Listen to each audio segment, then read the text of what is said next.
আসসালামু আলাইকুম প্রিয় খামারি কৃষক ভাই বোনেরা দেশ ও দেশের বাইরে থেকে যে যেখান থেকে বসে আমাদের এই প্রতিবেদনটি দেখতেছেন আপনাদের সকলের দীর্ঘ এবং সুস্বাস্থ্য কামনা করে শুরু করছে আমাদের আজকের প্রতিবেদন। দর্শক, এই মুহূর্তে আমি অবস্থান করতেছি দিনাজপুর জেলার চিরিরবন্দর উপজেলার যৎকৃষ্টের বুয়েল গ্রামে।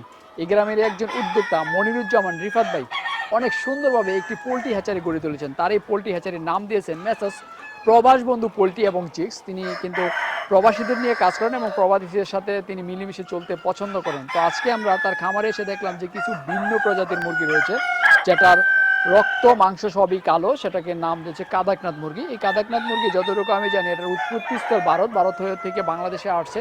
এই মুরগিটা কিন্তু বাংলাদেশে বিভিন্ন জায়গায় মানে ব্যাপক আকারে পাওয়া যায় না, এটা বাণিজ্যিক আকারে না, এটা পতঞ্জলি শৌখিন আকারে। তো কিছু কিছু খামারি কিন্তু চাচ্ছে এটা বাণিজ্যিক করার জন্য। তো আজকে আমরা সেই কাদাকনাথ মুরগি সম্পর্কে জানবো এবং আপনাদেরকে জানাবো কাদাকনাথ মুরগি যদি আপনার কেউ লালন পালন করতে চান তাহলে কি কি সুবিধাগুলো পাবেন সে সম্পর্কে আমরা জানবো, এবং এটার মাংস গুণ সম্পন্ন কীরকম, পুষ্টিগুণ সম্পন্ন কীরকম সেটা জানবো, এবং কতদিনে কতটুকু ওজন হয় এবং গ্রোথ কত, এটা রোগ প্রতিরোধ ক্ষমতা সম্পর্কে বিস্তারিত জানানোর চেষ্টা করব। তাহলে চলেন আমরা এই খামারের যে উদ্যোক্তা মনিরুজ্জামান রিফাত ভাই তার সাথে কথা বলি কাদাকনাথ মুরগি সম্পর্কে বিস্তারিত জানানোর জন্য পুরোটা সময় জুড়ে থাকবো আমি রিয়াজ আহমেদ তোফাজ্জল। আশা করি আপনারা আমার সাথেই থাকবেন। তাহলে চলেন শুরু করি। আসসালামু আলাইকুম। ভালো আছেন? আলহামদুলিল্লাহ, আপনি কেমন আছেন? আছি আলহামদুলিল্লাহ, ভালো আছি ভাই। আচ্ছা রিফাত ভাই, দীর্ঘদিন পরে আসলাম আপনার খামারে। আমরা আপনার খামারের প্রথম আমি অনেক আগে যে আমি যখন প্রথম একটা ভিডিও করেছিলাম দিনাজপুর এসে আপনার একটা কাদাকনাথ মুরগির ভিডিও করেছিলাম, সেই ভিডিওটা কিন্তু ব্যাপক সাড়া ফেলেছিল এবং অনেক মানুষ এই কাদাকনাথ মুরগি লালন পালন করার জন্য উৎসাহ জেগেছিল। তো হঠাৎ করে কাদাকনাথ মুরগিটা আমার মনে হচ্ছে বাংলাদেশ থেকে মানে হারিয়ে যাওয়ার পথে। অনেকেই খুঁজছে কিন্তু কাদাকনাথ মুরগি পাচ্ছে না। তো আজকে যেহেতু আপনার এখানে আমি দেখলাম যে আপনি কিছু কাদাকনাথ মুরগি লালন পালন করতেছেন, তো কাদাকনাথ আমি জানবো এবং আমাকে দর্শকদের জানাবো। আসলে কাদাকনাথ একটা ঔষধি গুণ সম্পন্ন মুরগি, আমরা সবাই জানি। তো আপনি শুরুতে আপনার পরিচয়টা দিবেন, তারপর আমরা মুরগি সম্পর্কে আলোচনা করব। আসসালামু আলাইকুম রহমতুল্লাহ। আমার পরিচয় হলো যে মেসার্স প্রবাস বন্ধু পোল্ট্রি অ্যান্ড চিক্সের প্রোপাইটার আমি মৌলানা মনিরুজ্জামান রিফাত। রংপুর বিভাগের দিনাজপুর জেলার বৃহত্তম দিনাজপুর জেলার চিরিরবন্দর থানায় 9 নম্বর ভিয়াল যৎকৃষ্টাই গ্রামে কালীগঞ্জ বাজারের পাশেই আমাদের বাড়ি এবং আমার প্রতিষ্ঠান এখানে। সারা বাংলাদেশ থেকে আপনারা যারা আসেন তাদেরকে আবার মেসেজটা দিয়ে কীভাবে বাংলাদেশ থেকে আসবেন। যারা ঢাকা থেকে আসবেন ট্রেন যোগে কমলাপুর রেল স্টেশন থেকে চিরিবন্দরে আসবেন, এবং যারা যশোর এবং অন্য অন্য জায়গা থেকে যারা আসবেন আপনারা ট্রেনে আসলে পার্বতীপুর হয়ে চিরিবন্দর আসবেন, এবং অন্য অন্য জায়গা থেকে যেমন ঢাকা থেকে বাসে আসবেন গাবতলী থেকে অথবা কল্যাণপুর থেকে বাসে উঠে আপনি সরাসরি কালীতলা দিনাজপুরে নামলে আমাদের এখানে আসতে পারবেন, অথবা আমবাড়ি রুটে আসতে পারবেন। এই হলো আমার সংক্ষিপ্ত পরিচয়। এবং তোফাজ্জল ভাই যে মুরগিটা নিয়ে কাজ মানে কথা বলতেছে, আমি দীর্ঘদিন ধরে মুরগিটা নিয়ে কাজ করতেছি, পরিমাণে অল্প আর কি, মোটামুটি 200-300 মুরগি দিয়ে আমি কাজ শুরু করতেছি। সেটা আমার অত্যন্ত কম মুরগি আছে, অন্য অন্য সেটা আমাদের মুরগি আছে কাদাকনাথটা।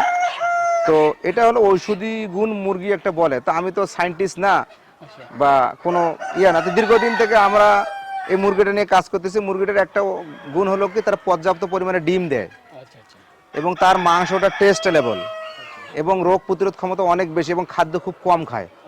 এবং আমি যেখানে বাচ্চাগুলো দেই সারা বাংলাদেশে আমার বাচ্চাগুলো যায় এবং এর গ্রোথ লেভেলটা খুব ভালো, অনেক বড় সড়ো হয়। জি, মোটামুটি 2 মাসে মোটামুটি 1 কেজির মতো ওজন আসে। তো এই দিক থেকে চিন্তা ভাবনা করে যদি কেউ মাংসের জন্যই মুরগিটা করে, মাংসের জন্যও করে, তো মোটামুটি একটা ভালো প্রফিটে যাইতে পারবে এবং ডিমটা ব্যাপকভাবে দেয়।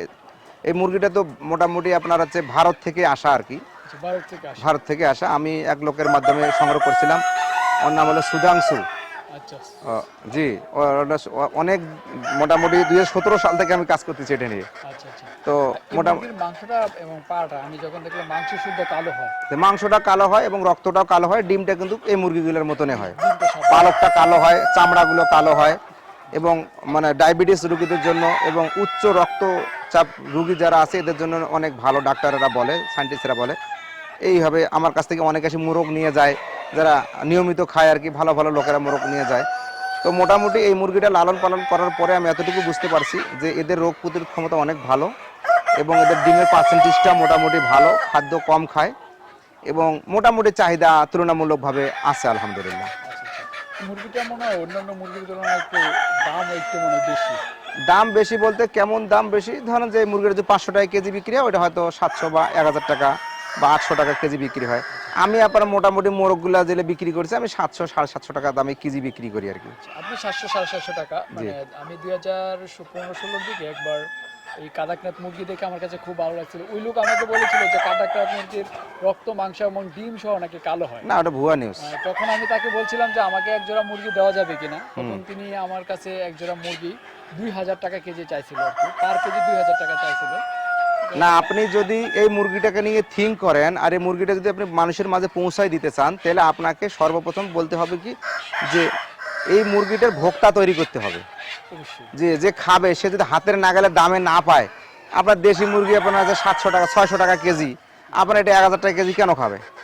আচ্ছা। ঠিক আছে, আমার কথা হলো যে খামারিরা উৎপাদন করার পরে যারা খাবে তারাও সাশ্রয়ী হতে হবে, যারা উৎপাদন করতেছে তারাও যেন সাশ্রয়ী পায়। আচ্ছা, ওই সময়টাতে এটা ছিল শৌখিন, এখন কিন্তু এটা কিছু কিছু জায়গায় বাণিজ্যিকভাবে। জি, বাণিজ্যিক আমি মনে করি যে শৌখিনতা দিয়ে দেশ চলে না ভাই। বাণিজ্যিক করে যদি মনে করেন যে একটা মানুষ যদি 100টা প্যারেন্টস থাকে, সে যদি এই মুরগিটা মনে করেন যে বাজারজাত শুরু করে, তাহলে দেখা গেল সবাই এগুলো খাওয়া শুরু করবে। তা আপনি যদি একটা মুরগির মনে করেন যে আপনার হচ্ছে এই এই একটা মুরগি 1000 টাকা কেজি চান, তাহলে মানুষ খাইতে পারবে না, টার্কির মতো হারিয়ে যাবে। তো এইটাকে করতে হবে যে রোড লেভেলে আর দাম কমায় নিয়ে আসতে হবে, উৎপাদন বাড়াইতে হবে। বাচ্চা যেন মোটামুটি ধরেন যে আপনার হাতের লাগালে মানুষের দামে থাকে, তাহলে কিন্তু খামারের এখানে টিকবে বা নতুন উদ্যোক্তা তৈরি হবে। বুঝতে পারছেন? এটা আমাদের থিং আর কি। আচ্ছা, যদি এটা বাণিজ্যিকভাবে করা যায় এবং বাণিজ্যিকভাবে যদি সারা বাংলাদেশে করে, তাহলে আমরা হাতের নাগালে পাবো এবং এই ঔষধি গুণ সম্পন্ন মুরগিটা আমরা খুব অল্প দামেই হ্যাঁ পাওয়া যাবে, জি, এবং মানুষ খাইতে পারবে। জি, এই মুরগিগুলো কিন্তু আপনি বাজারে গেলে কোথাও পাবেন না। জি, পাওয়া যায় না, বাজারে এগুলো পাওয়া যায় না। এগুলো বিভিন্ন খামারে, আপনার মতো খামারে, তারা খামারে যারা লালন পালন করে, তারাও ব্যাপকভাবে লালন পালন করে না, হয়তো কারো কাছে 300-400-500। আমি স্থানীয় বাজারে মোরগ বিক্রি করি, মানে আমাদের যে পাইকারগুলো আছে যখন বড় হয় ওদের খবর দেয়, ওরা খাওয়া শিখাইছে আর কি। আচ্ছা আচ্ছা। তো যখন মানুষকে খাওয়া শিখে, যেমন ফার্মির মার্কেট, আমি এমন সময় মার্কেট শুরু করছি, এখন ফার্মি মুরগি সারা বাংলাদেশ হয়ে গেছে। এবং খামের মোরগটা আমাদের চিরিরবন্দরে এই পরিমাণ চাহিদা, কালকে আমাকে ফোন দিচ্ছে, ভাই মোরগ আছে নাকি? সোনালী যে 230 টাকা কেজি হয়, আপনাকে আমি 250 টাকা কেজি দেবো। এখন অন্য অন্য জায়গায় কেমন আর কি, আমার জায়গাতে চাহিদা আছে। ফার্মি মুরগির মাংস যখন পরিপূর্ণ হয়, মাংসের স্বাদটা একটু অন্যরকম হয়। খুবই ভালো লাগে। কাদাকনাথ অনেক ভালো, কাদাকনাথ অনেক ভালো। আমি মনে করি যে আমি অবশ্য কাদাকনাথ মুরগি খেয়েছি, কিন্তু এই পরিপক্ক বা অনেক বড়টা খেতে পারি না। আমি টাঙ্গাইলের খামারে গিয়েছিলাম, ওই খামারে আমাকে কাদাকনাথ মুরগি খাইয়েছে, সে আমার সৌভাগ্য হয়েছে। তারপর তার খামার থেকে আমি একটা বাসায় নিয়ে গেছিলাম, আমি এবং আমার ফ্রেন্ড, আমরা দুজনে দুটো নিয়ে গেছিলাম। তো আমাকে অনেকদিন লালন পালন করে তারপর আমি বাড়িতে লালন পালন করেছিলাম ছেড়ে, তারপরে খেয়েছি। মাংসের স্বাদ, কাদাকনাথের স্বাদ দেশি মুরগির মতোই স্বাভাবিক, আর কিন্তু ফার্মির স্বাদটা একটু ভিন্ন টাইপের লাগে। ফার্মির মুরগির হাড়গুলো একটু মানে পাখির হাড়ের মতো একটু কচকচ করে, দেশি মুরগির মতোই খুবই ভালো লাগে। তো কাদাকনাথ নিয়ে যদি কেউ কাজ করতে চায় এবং যদি সে ওইরকম ভাবে ডেভেলপার হতে চায়, এটা হলো একটা কাজ করে শান্তি পাবে। আচ্ছা, তো কাদাকনাথ আপনি চাচ্ছেন যে মানুষ বাণিজ্যিকভাবে শুরু করুক এবং আমাদের হাতের নাগালে চলে আসুক। জি। আচ্ছা, তো কাদাকনাথ যদি কেউ আপনার কাছ থেকে সংগ্রহ করতে চায়, বাচ্চা সংগ্রহ করতে পারবে? হ্যাঁ পারবে, আমরা সারা বাংলাদেশে বাচ্চা দিচ্ছি আর কি। এগুলোর বাচ্চার রেট তো একটু বেশি থাকে না, রেট আমরা সীমিত দামে দিচ্ছি আর কি, যেরকম বাজারে থাকে। যেরকম বাজারে থাকে ওইরকম দামে দিচ্ছে। মোটামুটি দেখা গেল যে কখনো বিক্রি করি দেখা যায় 50 টাকা, কখনো বিক্রি করি 40 টাকা, আবার যখন উৎপাদন ফিটের দামটা একটু বাড়ি যায় তখন বিক্রি করি 60 টাকা, মানে এইভাবে হচ্ছে। এখন যেহেতু আমরা মারেক ভ্যাকসিনটা করে দেই, অনেকে প্যারেন্টস করে, তো মারেক্সটা করে দিই, রানীক্ষেতটা করে দিই এবং কেয়ারিং সহকারে সর্বোচ্চ আমরা দেখা যায় যে 60 টাকা 65 টাকা পর্যন্ত রাখি। সকল মুরগির ভ্যাকসিন এবং লালন পালন তো সেমই? জি। ভ্যাকসিন কাদাকনাথের জন্য তো কোনো ভিন্ন ভ্যাকসিন না, একই ভ্যাকসিন। এটা যেহেতু মুরগি, জি, একই সবগুলো। মুরগির যে ভ্যাকসিন, এই মুরগির ভ্যাকসিন, জি জি লালন পালন একই এবং খাবার দাবারও একই খাবার দিয়ে। জি জি জি জি, হ্যাঁ। আচ্ছা আচ্ছা, তো আপনারা এটা তো অনেকদিন যাবত লালন পালন করতেছেন, এটা ভবিষ্যৎ সম্ভাবনাটা কি রকম দেখতেছেন? ভবিষ্যৎ সম্ভাবনাটা হলো নিজের কাছে ভাইজান। আমি যদি এটা ফোকাসিং দেই, আমি যদি না কাজ করি, সেই ক্ষেত্রে আমাকে হতে হবে কি মার্কেট আমাকে ধরতে হবে। আর মার্কেট যদি আমি পাই, মার্কেট পাইতে গেলে আমাকে সস্তায় মানে ভালো প্রোডাক্ট দিতে গেলে ভালো প্রোডাক্ট দিতে হবে, মাংসটা টেস্ট থাকতে হবে এবং দাম কম থাকতে হবে। এই তিনটে যদি আমার একসাথে হয় তাহলে কিন্তু বাজারটা আমি পাবো। এখন আর আকাশ ছোঁয়া দাম যদি দেই, যে বলি যে ভাই 2000 টাকা কেজি, আমার গ্রামের মানুষ তো খাইতে পারবে না। আর তাহলে যারা এইটাকে শৌখিন লোকে খাবে, তো এর বাজারটা কমাই নিয়ে আসতে হবে, উৎপাদন বাড়াইতে হবে, তাহলে কিন্তু মানুষ খাবে। আচ্ছা, তো ঠিক আছে রিফাত ভাই, আমরা আপনার সফলতা কামনা করি এবং কাদাকনাথ নিয়ে আপনি বহুদূর এগিয়ে যান। ভালো থাকবেন। আসসালামু আলাইকুম। ওয়ালাইকুম আসসালাম।